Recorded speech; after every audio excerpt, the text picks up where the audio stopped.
morning to all of you.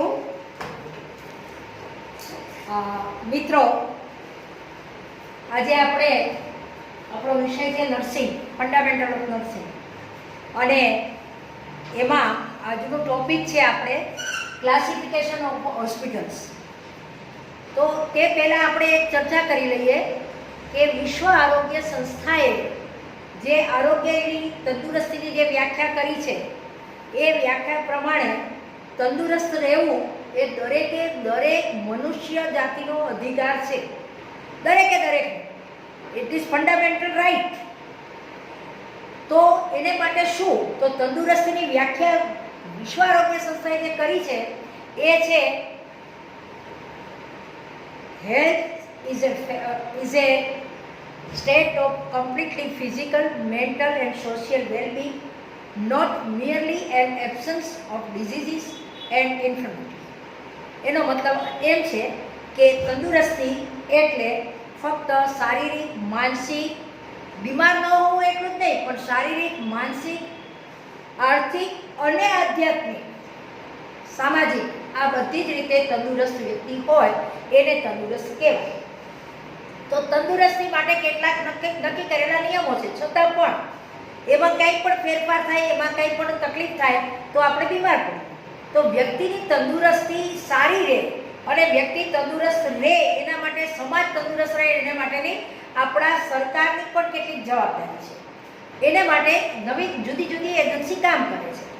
કેટલીક agency છે એ preventive સાઇડમાં કામ કરે છે કે જ્યાં રોગો ન થાય એવું, અને કેટલીક એજન્સી છે એ ક્યુરેટિવ સાઇડમાં કામ કરે છે કે બીમાર થયા પછી શું, કોઈ વ્યક્તિ બીમાર પડી ગઈ તો શું કરવું. તો પ્રિવેન્ટિવ સાઇડની અંદર જે કામ કરે છે ગામડામાં, ખાસ કરીને ગામડાની અંદર આપણે પેટા કેન્દ્ર, એના બે ભાગ છે, પ્રિવેન્ટિવ સાઇડ અને ક્યુરેટિવ સાઇડ.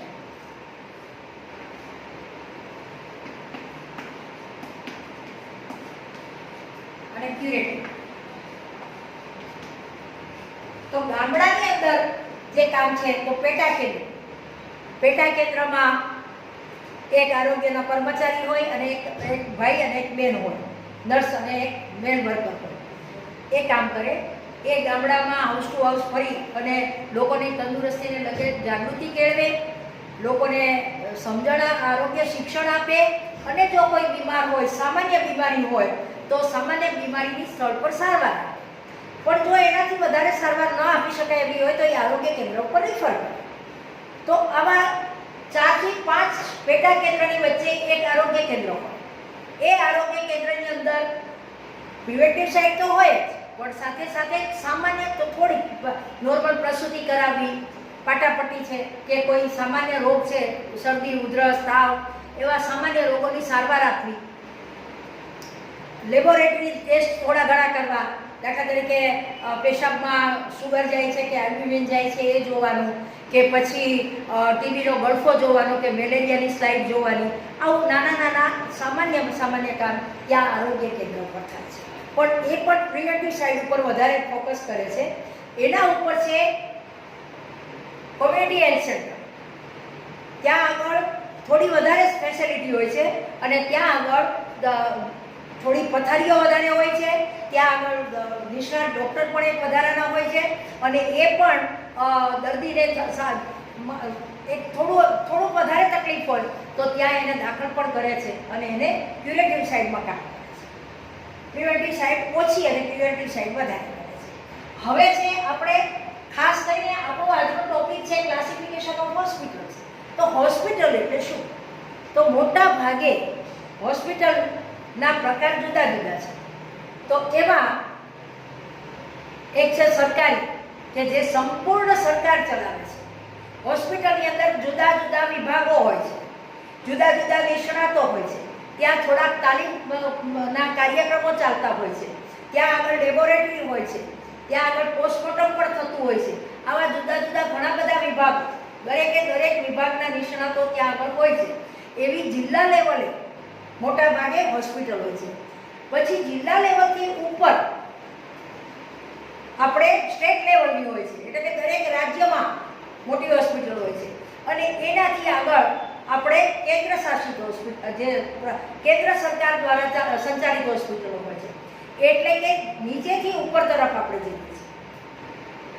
તો આપણે આ હોસ્પિટલ જે છે તો એ સંપૂર્ણ સરકારી હોસ્પિટલ. બીજી હોસ્પિટલ જે છે, બીજા પ્રકારની હોસ્પિટલ છે એ સેમી, જેની અંદર સરકાર ગ્રાન્ટ આપે છે. દાખલા તરીકે નગરપાલિકા, મહાનગરપાલિકાની હોસ્પિટલ હોય, નગરપાલિકા સંચાલિત અથવા તો કોઈ પણ ટ્રસ્ટ સંચાલિત. આપણે પાટણ છીએ તો પાટણની અંદર ટ્રસ્ટ સંચાલિત હોસ્પિટલ છે, આપણે જનતા હોસ્પિટલ ટ્રસ્ટની છે, જેની અંદર એનો વહીવટ ટ્રસ્ટ કરે, પણ સરકાર કેટલીક ગ્રાન્ટો આપે અને ખૂટે એમાં એ પણ આ જે ઘણા બધી ફેસિલિટી છે કે બધી ગ્રાન્ટ સરકાર ના આપે, પણ સરકાર એને સપોર્ટ કરે. અને એવી હોસ્પિટલની અંદર પણ જુદા જુદા નિષ્ણાતો હોય, જુદી જુદી ફેસિલિટીઝ હોય, પણ ત્યાં આગળ જે સરકારે નક્કી કરેલું છે, હવે નગરપાલિકાની જે હોસ્પિટલ હોય ત્યાં આગળ પણ કેટલાક જે જન્મ મરણનો દાખલો આપવો કે પછી તંદુરસ્તીની તમારી ફિટનેસ સર્ટિફિકેટ આપવું, એ સરકાર દ્વારા ચાલતી હોય એ જ હોસ્પિટલવાળા આપી શકે. બાકી આ જે નગરપાલિકા સંચાલિત કે પ્રાઇવેટ જે ટ્રસ્ટ સંચાલિત હોસ્પિટલ જે છે એને કેટલાક અધિકારો નથી. બાકી મોટા ભાગના અધિકારો એ લોકો બધા નિષ્ણાત ડોક્ટરોની સેવાઓ આપી શકે, દર્દીને ઘણી બધી ફેસિલિટીઝ આપી શકે, એમને નક્કી કરેલી ફી પણ લઈ શકે. જ્યારે સરકારીની અંદર સરકાર સંચાલિત હોસ્પિટલ જે છે એની અંદર 1 રૂપિયો પણ ફી લેવામાં આવતી નથી. ત્યારે આ જે છે ટ્રસ્ટ સંચાલિત અથવા તો નગરપાલિકા સંચાલિત હોસ્પિટલ છે એની અંદર આપણે ફી લઈ શકાય. ત્રીજો પ્રકાર છે એ છે પ્રાઇવેટ હોસ્પિટલ.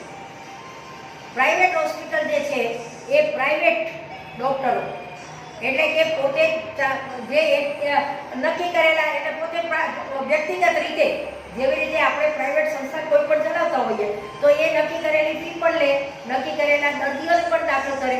તો પ્રાઇવેટ હોસ્પિટલની અંદર ઘણી વખત એ મલ્ટી સ્પેશિયાલિટી હોસ્પિટલ તરીકે આપણે સદભાવના છે એ મલ્ટી સ્પેશિયાલિટી છે. એમાં જુદા જુદા પ્રકારના સર્જરી થતી હોય, મેડિકલ સાઇડનું પણ હોય, એમ અલગ અલગ સાઇડનું કામ થતું હોય. ત્યારે કેટલાક જે છે હોસ્પિટલો નાની હોસ્પિટલો હોય, જે મોટી હોય પણ એક જ પ્રકારની સ્પેશિયાલિટી હોય. દાખલા તરીકે ગાયનેક હોસ્પિટલ હોય તો ત્યાં સ્ત્રીઓને લગતા જ, પ્રસૂતિને લગતા, સ્ત્રીઓને લગતા રોગોની સારવાર, એના નિદાન, સારવાર અને એને લગતી સેવાઓ આપવામાં આવે. દાખલા તરીકે આંખની હોસ્પિટલ છે તો આંખની હોસ્પિટલ હોય તો આંખને લગતી જ બધી સારવાર અને સેવાઓ આપવામાં આવતી હોય. એટલે એની સ્પેશિયાલિટી હોય અલગ અલગ, દરેક બાબતની, સર્જિકલ હોય, મેડિકલ હોય, કેન્સરને લગતી હોય, ઓર્થોપેડિક હોય, એ દરેક પણ એ બધી પ્રાઇવેટ હોસ્પિટલ. પ્રાઇવેટ હોસ્પિટલવાળાએ પણ સરકારના ધારાધોરણ પ્રમાણે નક્કી કરેલા નોર્મ્સ જે કંઈ સરકારે નક્કી કર્યા હોય એને ફૂલફિલ કરવા સરકારની મંજૂરી લેવી પડે. એ નક્કી કરી દીધું કે મારે હોસ્પિટલ ચાલુ કરી દેવી છે તો હું ચાલુ કરી દઉં, એવું ના હોય. એ હોસ્પિટલ ચાલુ કરવા માટે સરકાર પાસે મંજૂરી લેવી પડે. સ્થળની પસંદગી કરવા વખતે પણ સરકારની મંજૂરી લેવી પડે. એમણે કેવી રીતે કરવાનું છે એનો પ્લાન રજૂ કરવો પડે. પછી કઈ સેવાઓ આપશે એ પણ કરવું પડે. દાખલા તરીકે ધારી લો કે દરેક તમે જોયું હશે કે હોસ્પિટલમાં આપણે જઈએ તો લગભગ ત્યાં સ્ત્રીઓને લગતી હોસ્પિટલ હોય ત્યાં એક બોર્ડ લગાડેલું હોય કે આ હોસ્પિટલમાં PCPNDT એક્ટ અન્વયે બાળકનું ગર્ભનું પરીક્ષણ કરવામાં આવતું નથી. કારણ કે એ સરકારે કાયદો કર્યો છે, સરકારનો આદેશ છે. એટલે સરકારે જે આદેશ કર્યો, અત્યારે માસ્ક પહેરવું ફરજિયાત દરેક હોસ્પિટલમાં, દરેક સંસ્થાઓમાં લખેલું છે. એટલે સરકારે આપણને એને માટે નક્કી કરેલું છે કે ભાઈ ફરજિયાત દરેકે માસ્ક પહેરવાનું છે, માસ્ક પહેરીને જ જવાનું છે. પછી દર્દીને મળવાનો સમય આટલેથી આટલો જ છે. એ બધા કેટલાક નોર્મ સરકાર પાસે મંજૂર કરાવી અને પ્રાઇવેટ હોસ્પિટલો ચાલે છે. પણ હોસ્પિટલો જે છે એ આ રીતે સરકાર સંપૂર્ણ સરકારની માલિકીની, એની અંદર જે નિષ્ણાતો છે, જે કંઈક કર્મચારીઓ છે એને ડાયરેક્ટ સરકાર એનું સંચાલન કરે છે, ડાયરેક્ટ મોનિટરિંગ કરે છે, એના પગાર બધું જે કંઈ નક્કી કરે છે એ બધું જ સરકાર કરે છે. તમામ પ્રકારની ફેસિલિટી સરકાર આપે છે અને 1 રૂપિયો પણ ફી લેવામાં આવે.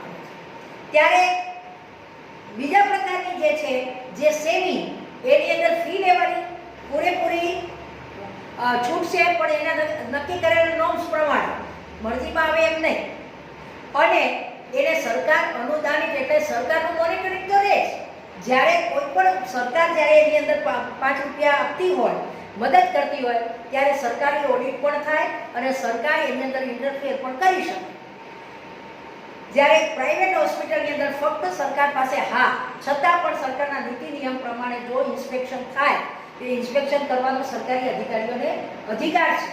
અને એટલે જ આપણે ઘણી વખતે પેપરમાં વાંચીએ છીએ કે ફલાણી હોસ્પિટલની અંદર સરકારી તરફથી દરોડો પડ્યો અને ત્યાં સ્વચ્છતાનો અભાવ હતો કે ત્યાં આગળ અમુક ફેસિલિટીનો અભાવ હતો કે પછી ગેરકાયદેસર આ કામ થાય છે, તો એ પણ એટલું જરૂરી છે સરકારના નીતિ નિયમો પ્રમાણે. તો આ થઈ ક્લાસિફિકેશન ઓફ હોસ્પિટલ્સ. આમાં કોઈને કંઈ પ્રશ્ન હોય તો આપણે પૂછી શકે છે. કોઈને પણ કંઈ પ્રશ્ન